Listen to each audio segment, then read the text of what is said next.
Ombi letu kwenye serikali, kwanza tunaomba iendelee kutushika mkono, kwa sababu mimi naamini kila siku wanasema kwamba hawa wengine ni mashirika ambapo wamekuja kuiunga mkono serikali kuisaidia. Serikali ni wazazi, serikali ndio baba yetu, ndio mama yetu.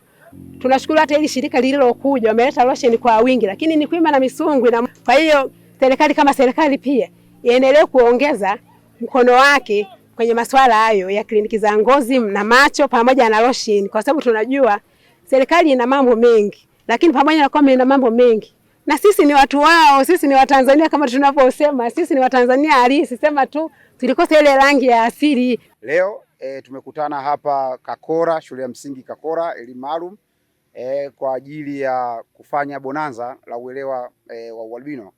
Kwa nini tunafanya bonanza la uelewa kuhusu ualbino? Tunafahamu nguvu ya sanaa, nguvu ya michezo, lakini pia namna gani ya kuweza kuwashirikisha ama kuwahusisha wanajamii kwenye masuala mbalimbali ya kijamii. Kwa hiyo tumekutana hapa Kakora kwa lengo moja tu la kuelewa ualbino, kama bonanza linavyosema, elewa ualbino. Na leo tulikuwa tuna washiriki kutoka kwenye maeneo mbalimbali wa mkoa wa Mwanza. Kuna washiriki wametoka Nyamagana, kuna washiriki wametoka Ilemela, kuna washiriki wametoka Buchosa ambao ni Sengerema, kuna washiriki wametoka Ukerewe, lakini pia kuna washiriki wametoka Magu na wenyeji wenyewe Kwimba, lakini pia watoto ambao wametoka shule ya msingi Mitindo elimu maalum, ikiwa kama kituo cha kulea watoto wenye ualbino, lakini pia watoto ambao wapo kwenye mahitaji maalum. Kwa mujibu wa takwimu zetu, hasa huko tunakotoka, halmashauri ya Kwimba imekuwa kwa kweli, tulikokuwa tunakotoka uelewa ulikuwa chini, hasa wa masuala ya elimu jumuishi. Kwa sasa hivi tuna kitu ambacho tunakiita elimu jumuishi, kwa maana ya kuwafanya watoto wetu wenye mahitaji mbalimbali, hasa hawa wenye changamoto za ulemavu mbalimbali, wamekuwa katika kile tunachokiita upataji wa elimu jumuishi wa pamoja katika madarasa na shule za pamoja. Zamani huko nyuma tunakotoka tulikuwa na zile shule tulikuwa tunaita za special.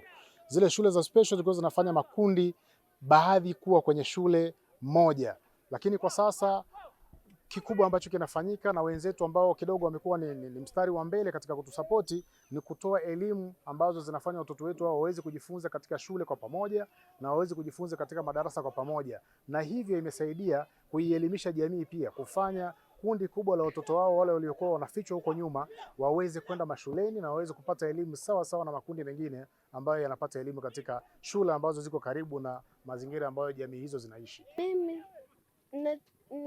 ninachotaka serikali tusaidie katika majukumu yetu tunayopitia, watusaidie kutuongezea vifaa vya kutumia kama losheni, kofia, darubini, miwani, pamoja wao wanatusaidia kutuletea na ngozi mikono mirefu, na pamoja na katika nyumbani tunapokuwa tunaenda likizo, tunachoomba wale wenzetu wao wapewe elimu zaidi, ili wasio wanatutenga hasa wanatukimbia. Sisi ni binadamu kama binadamu wengine, kwa msituogope, msitutenge, mtembe na sisi. Hata katika majukumu mengine tu tunasaidiana kwa pamoja. Kwa majina yangu naitwa Abigail Elemia. Napenda kuelezea jinsi ambavyo tunavyopitia shida. Mfano sisi kama watoto wenye ualbino tunapitia shida pale ambapo tunapokuwa tumekosa vitu, mfano miwani, zile lenzi za kuangalizia ubaoni na losheni. Tunapata changamoto, unakuta mtu hajapaka hata losheni anaungua jua, au unakuta mtu hajavaa miwani, kwa hiyo anakutana na changamoto, anakuwa haoni vizuri.